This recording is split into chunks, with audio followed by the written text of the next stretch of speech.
We're 11 games into the season. We've seen some good, we've seen some bad, but nothing was worse than what we saw Monday night against the Houston Rockets. Where do the Magic pick up the pieces, and how do they find the defensive identity that they told us they'd have? It's time to expect some victory. It's time to change some expectations. It's time for Locked On Magic. You are Locked On Magic, your daily Orlando Magic podcast. Part of the Locked On Podcast Network, your team every day.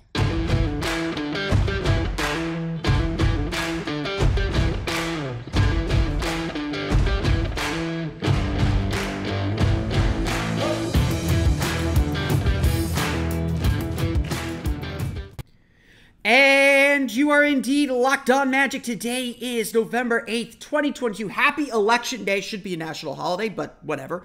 My name is Philip Rossman-Reich. I'm the expert and site editor over at OrlandoMagicDaily.com. You can follow me on Twitter at PhilipRR_OMD. On today's episode of Locked On Magic, the defense doesn't happen at all. We're going to talk a little bit about the Magic's defensive struggles, why that caused them to lose the Houston Rockets game, and some of the bigger issues the Magic have on that end as they try to build this thing up, and what that means for this team and the expectations we have for it. We'll get to that coming up here in just a moment. But first, before we do any of that, we want to thank you again for making Locked On Magic part of your day every day, no matter when you listen to us, whether it's first thing in the morning, whether it's while you're waiting in line to vote today. We truly appreciate you making Locked On Magic part of your day every day. Remember, there's a great Locked On podcast covering every single team in the NBA. Just search for Locked On and the team you're looking for. The Locked On Podcast Network. It's your team every day. Today's episode is brought to you by SweatBlock. If you or someone you love is experiencing embarrassing sweat or odor, try SweatBlock. Save 20% with promo code LOCKEDON at sweatblock.com. Also available on Amazon. There's no easy way to dive into this game. The Orlando Magic have done a lot of really good things this year, and I still want to stress that there are a lot of things that I really like about what this Orlando Magic team is doing. One of the reasons I'm recording this in the morning is I do think we need a little cooling off period. I do my little YouTube short to recap the game. I have a write-up on OrlandoMagicDaily.com. We all need to cool off and let the let the emotions die off before we talk about things. Kind of lets me gather my thoughts. Also, I need sleep. Sorry, guys. I work late. I need sleep. But I was thinking about this game a lot and what this game ultimately means. The Orlando Magic got just walloped by the Houston Rockets, 134-127. A 7-point deficit doesn't sound bad, and Orlando had it down to 4 with about a minute and a half, 2 minutes to play. So it's all credit, Orlando does deserve credit for one thing, and that is they do play whistle to whistle. They do play bell to bell, from tip-off to buzzer. And yeah, that's important, but we're no longer at that stage. Yes, this is a 2-9 team, so if we're going to judge them this way, then we have a lot of failures and we have a lot of questions to ask for, but this team is talented enough. This team is good enough. We've seen enough from this team, I think, to say competing to the end isn't good enough. A late rally to make the game look better than it was, that's not good enough. You lose a game because you missed a shot, because you turn the ball over later or whatever, those are learning experiences. That's fine. Those are the mistakes. Those are the growing pains we need this team to go through.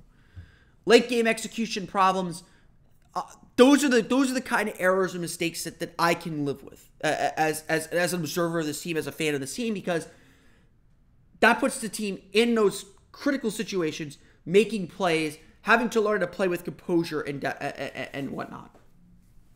This game was not that. This game was a systematic failure on several levels in areas that we thought this team would be good at. I couldn't help but think after this game. Again, Rockets win 134-127. They make 24 three-pointers. They had 9 three-pointers in the first quarter alone.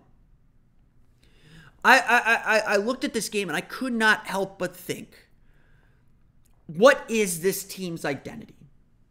What is this team trying to be about? What does this team want to be known for? I will say, at this point, I think the Magic have a clearer identity on offense than they do on defense. They are a rim and paint pressure team.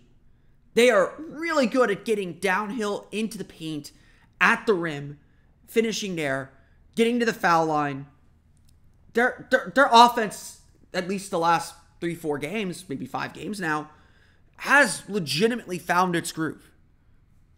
But the fact of the matter is, the way this team is built, if Paolo Banchero and Franz Wagner are going off for 30 a night each, if you're scoring 123 points against the Sacramento Kings, granted in overtime, and scoring 127 against the Houston Rockets, those need to be wins.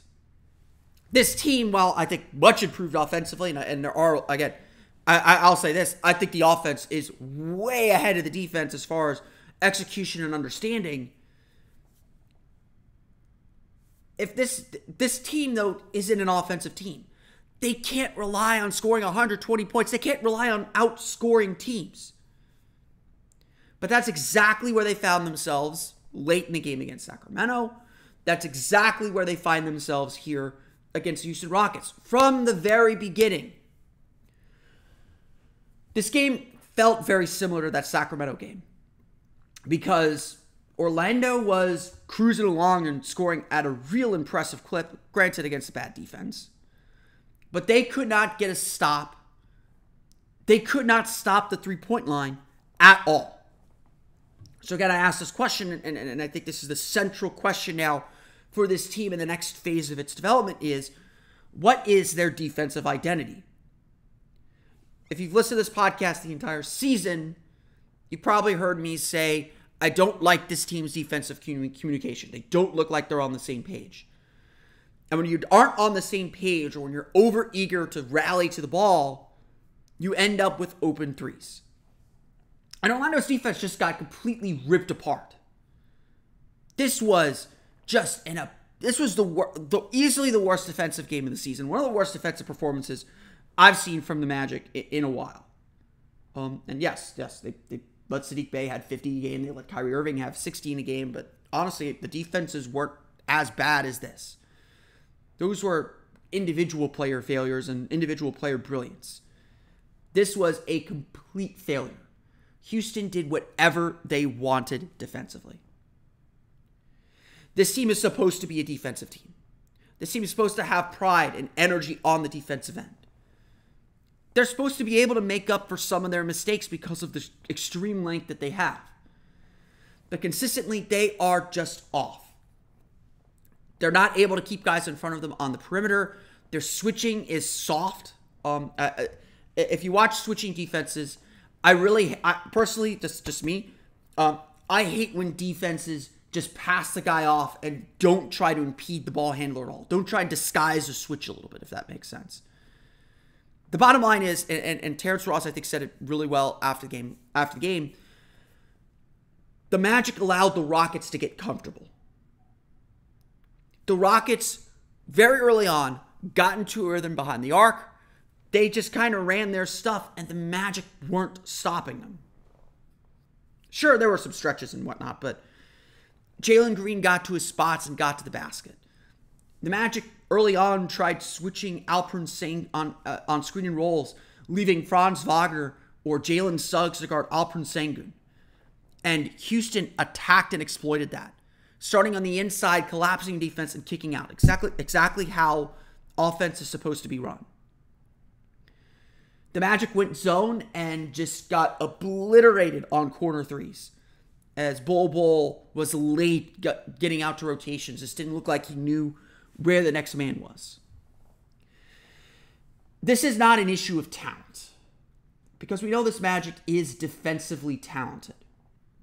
We know this team is good at it. Has the pieces, has the players to be real disruptive defensively. Their deflections are still pretty high. They still had 14 deflections. It's not like Orlando can't be active and can't get these stops. But right now, it's about understanding the effort and understanding where each other is going to be. And frankly, trusting each other to get the job done, trusting each other to give that help, trusting each other to help the helper. All those things that are essential to defenses. The Magic don't have that.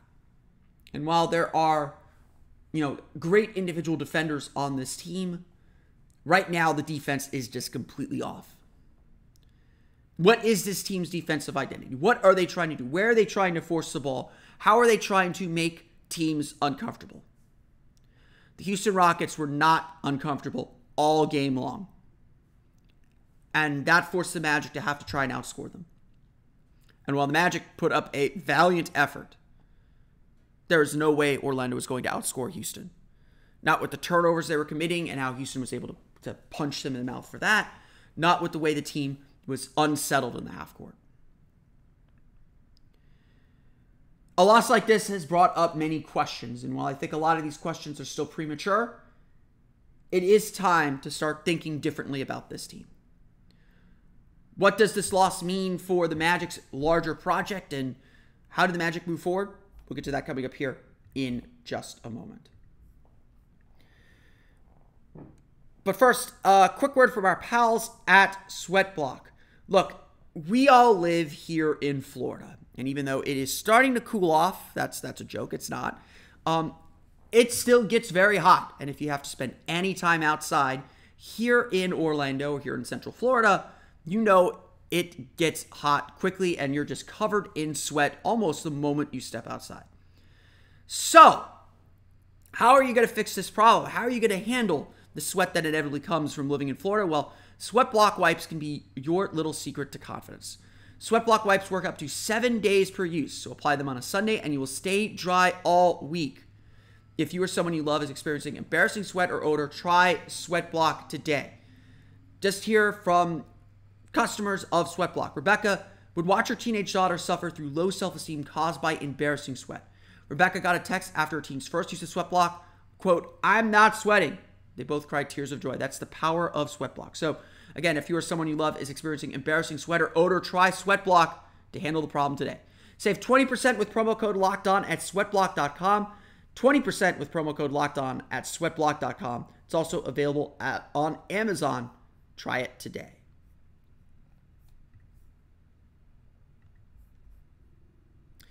We want to thank you again for making Locked On Magic part of your day every day. For your second listen, check out Locked On Sports Today. From the games that matter the most to the biggest stories in sports, go beyond the scoreboard and behind the scenes with local experts and insights only Locked On can provide. Locked On Sports Today available on this app, YouTube, and wherever you get your podcasts. So, this game was disappointing. The Magic are at home. This is a homestand where a lot of people felt like Orlando could build some positive momentum, can kind of build themselves up.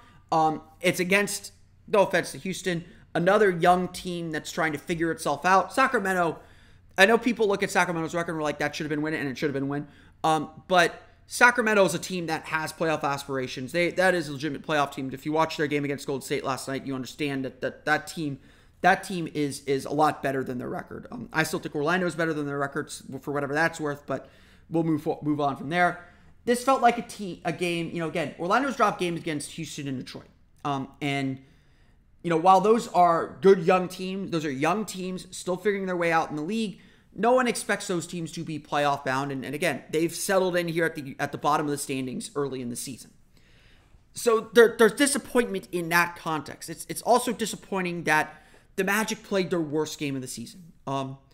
I would always warn that young teams tend to play up and down to their competition. Young teams don't understand the daily attention to detail that you have to have. And again, a big part of this season for the Orlando Magic is learning those details. And that's kind of where I sit with this group. You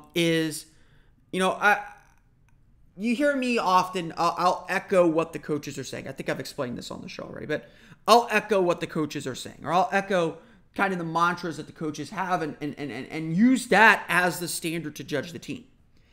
The Orlando Magic told us they were going to level up this season. They told us they were going to hold each other accountable to the details of the game.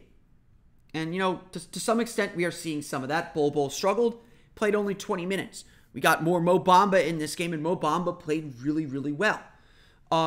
Right now, the Magic don't have the healthy bodies. They're struggling with injuries, so they don't have the ability to really kind of lean on some other players. And so I do think it's unfair to completely judge this team, to throw the baby out with the bathwater, if you will, until we see this team healthy.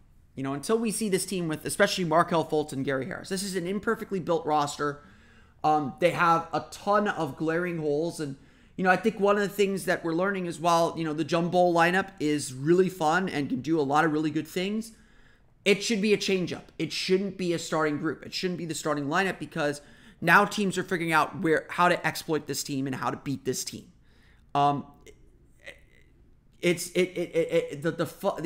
The novelty of it is wearing off, and teams are adapting to it quickly and learning its holes and learning where to beat it. So again, the sooner Gary Harris gets back, the sooner Markelle Fultz gets back, the better I think this team's going to be, and the better I think it'll be able to deploy this lineup. I don't think you throw this lineup out at all. But that's part of where we are. There is very clearly a tension, I feel, between what we're seeing on the floor and what fans are expecting. And I'm not here to dissuade either one of those. If anything, I would say I agree with the fans on this. I think the Magic are purposely trying to experiment with some things. They are personally giving them maybe a little bit of a longer rope than they should. They're giving everything a chance to fail, which I don't mind. If you're going to experiment, give it a chance to fail. Don't abandon things that show hints of success just because you have one bad outing or one bad performance. I think a lot of Jamal Mosley's rotations right now are built to see things, not necessarily built to win, if that makes sense. But having said that, we are clearly looking at a team that is capable of winning. We are very clearly looking at a team that has the talent to play well and to win. And in that case, we are looking at a team that very clearly is not living up to its expectations, to its talent level, to its ability level. And that part is extremely disappointing because we are in a situation where the Magic should be winning. They told us they were going to level up. Well, the easiest place to show that you're leveling up, that you are taking these important next steps, is by winning basketball games. Yes, it's great that the Magic have not been blown out in a game this year. This was the Knicks game, they probably did. This was the closest they've gotten to just being run out of the gym.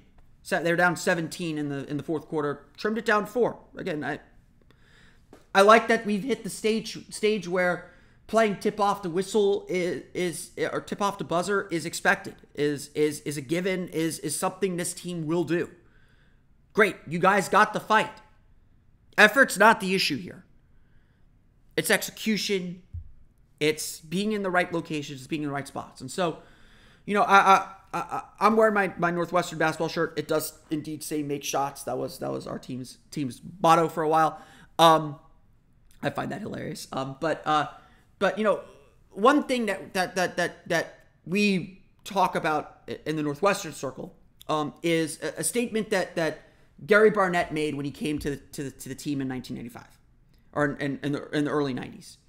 Northwestern was the worst football program in the country. They had the longest losing streak in the nation in the 80s. Just didn't expect to win more than 2-3 games a year. And Gary Barnett came in and said, expect victory. That was the team's motto and rallying cry. Expect victory. You got to change the perception, and you got to change the expectations around your team. You got to make winning an important thing. Especially in early stages, maybe you don't make it everything because winning is going to be hard with the roster that you have, but you've got to come in expecting to win, and you got to come in playing to win and doing the things you need to do to win. This team, this franchise, this group is at a place where winning needs to matter. I'm fine with the experimenting. I'm fine with trying and testing new things out. This roster is very, very limited, but winning needs to matter. This team has to do more to put itself in a position to win basketball games. That's the bottom line. That's all that matters right now. That's the only judge, really, for this group and for this team. Is can they win basketball games? That's obviously a huge question. But one this team is capable of answering. And so I think where we're at with this group and where we need to evaluate everyone, and that includes Jamal Mosley, who, I think fans are great that they're expecting victory. Don't get me wrong. I'm all for you for all of that. I would say Jamal Mosley's job is to see the forest for the trees.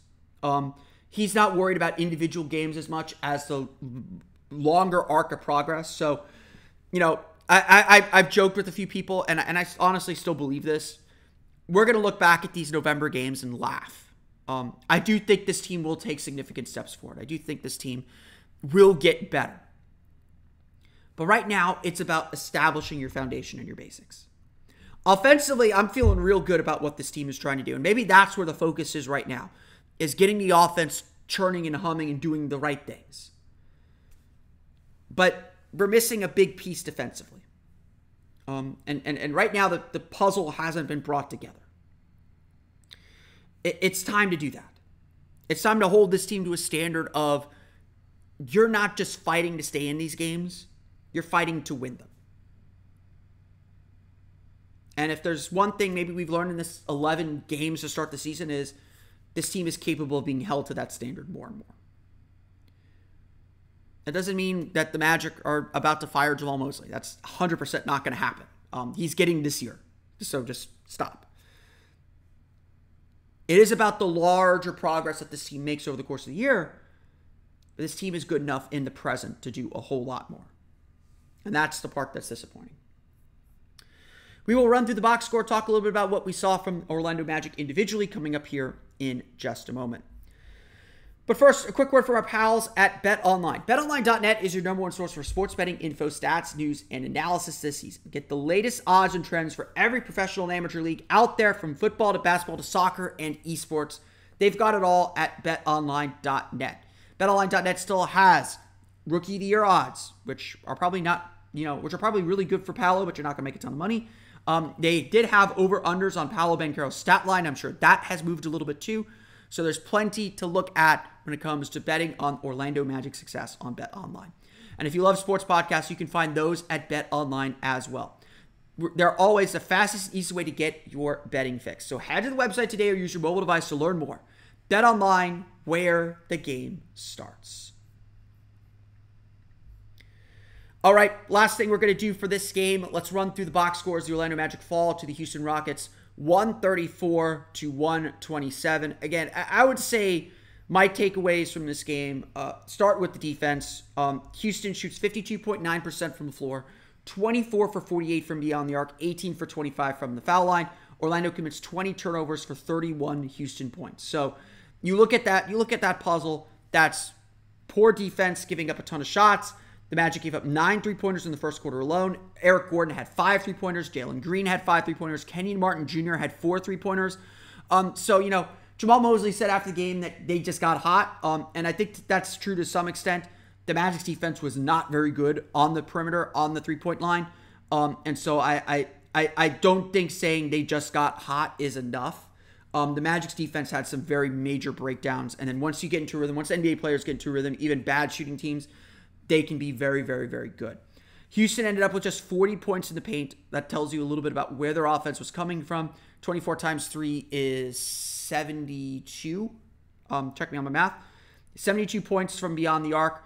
Orlando's getting crushed from beyond the arc, and frankly, they can't keep up. They don't have the offense to keep up. Orlando's offense was really good in this game.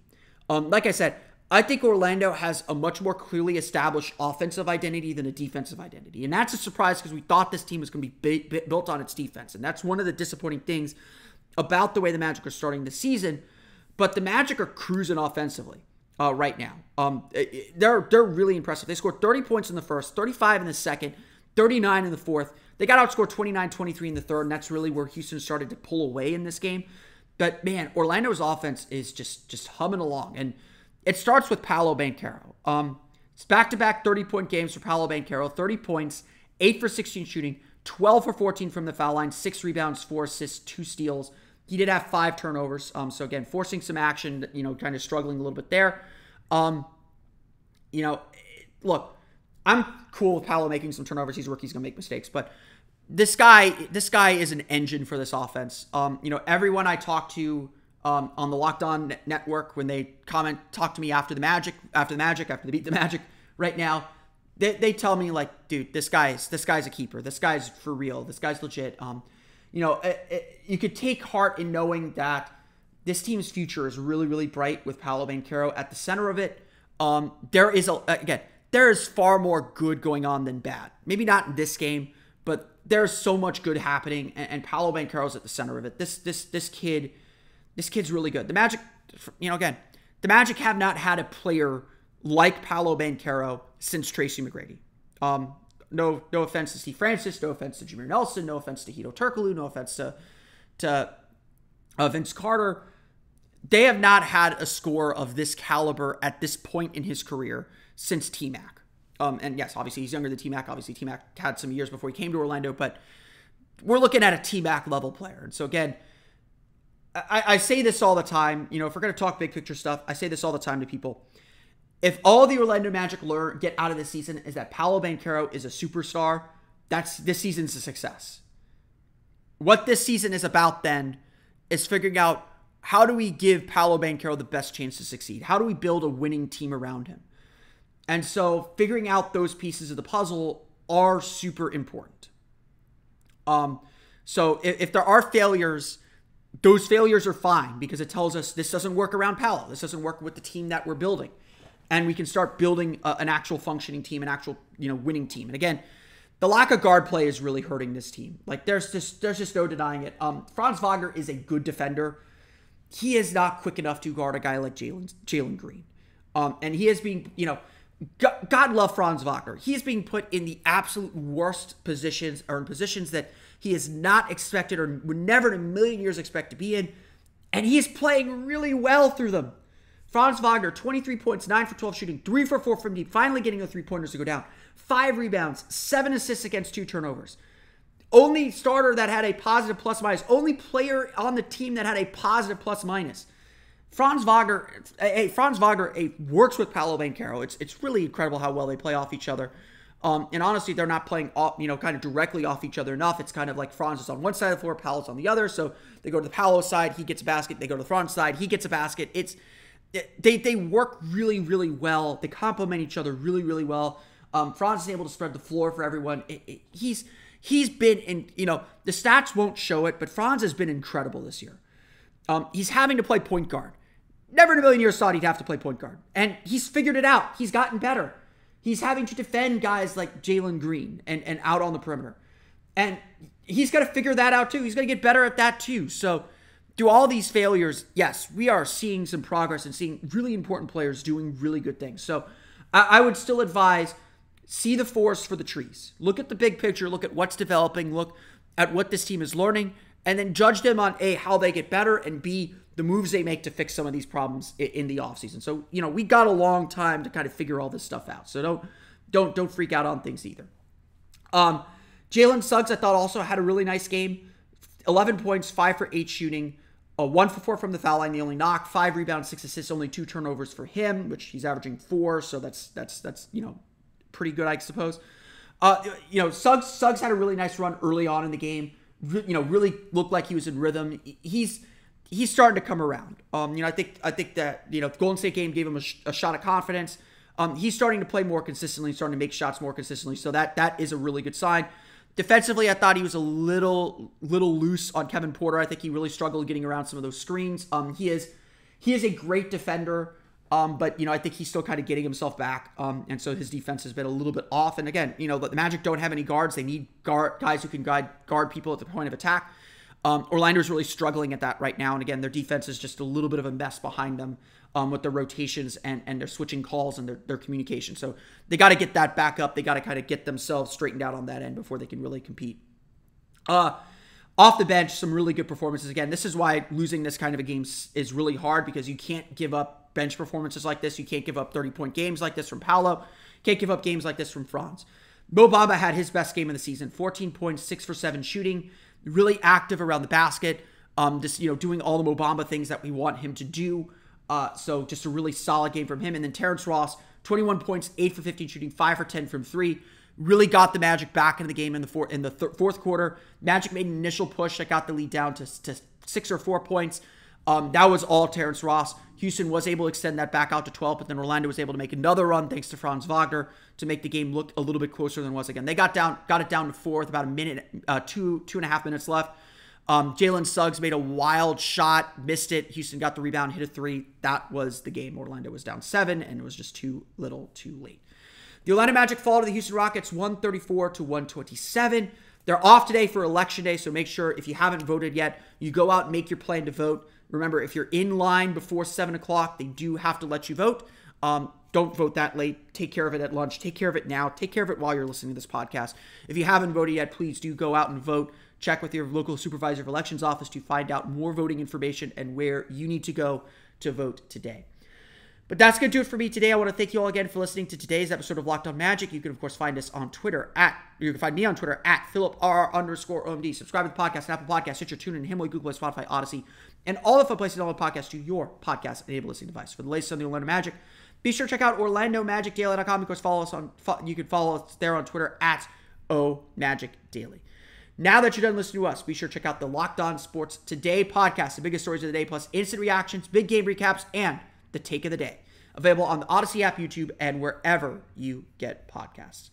That's going to do it for me today, though. I want to thank you all again for listening to today's episode of Locked On Magic. Be sure to celebrate your Election Day. Have a hamburger. Make sure you go out and vote if you haven't done so already. And let's hopefully celebrate a successful democracy here in the United States. Sometimes it doesn't always feel like that.